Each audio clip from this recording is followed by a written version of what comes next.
Welcome to today's multiple choice Monday. If you haven't already tried to answer this question, just pause the video now and see if you can work it out for yourself before we go through how to do it.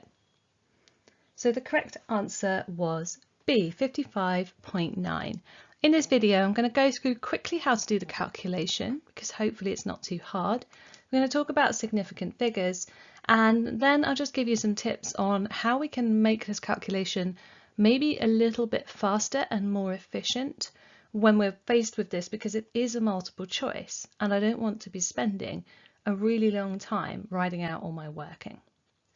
So we're given 3 isotopes and we're told the masses of each. So we're told that the sample consists of 56 Fe, 54 Fe and 57 Fe, and we're only given the percentage abundance of 2 of them, 91.8 and 5.8, but we can easily work out the remaining percentage by taking 91.8 and 5.8 from 100, leaving us with 2.4% for that isotope.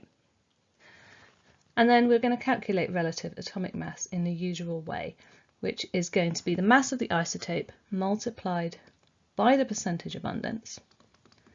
Now I'm doing this as whole percentages, so what I'm not doing is I'm not turning, for example, 5.8 into a percentage, because what I'm going to do at the end is divide the whole lot by 100 and I'm going to get my answer, which is 55.908, which is the answer given as A. But this question asks for the relative atomic mass to 3 significant figures, so the actual answer is B.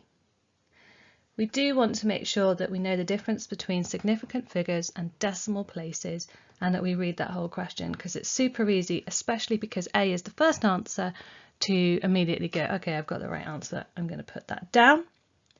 D is the mass that's given in your A-level periodic table. That's very rarely going to be the answer because, of course, you can consult that at any time in an exam. And C is what you get when you forget about the 57 Fe isotope and don't include it because it hasn't been given a percentage mass. Let's just have a look at how we can make this faster. There's a lot of calculations going in there. I often get asked by students how they can speed up a calculation like this, because multiple choice is quite time pressured, and if this was actually given marks in an exam, you'd probably get at least 2 marks, so you get a bit more than you do for a multiple choice. So obviously one way to speed it up is to convert your percentages directly kind of in your head into decimals, and that saves you dividing by 100 at the end. However, this is a big possible source of careless errors, because the number of times, if you're in an exam situation, you might do 5.8 over 100.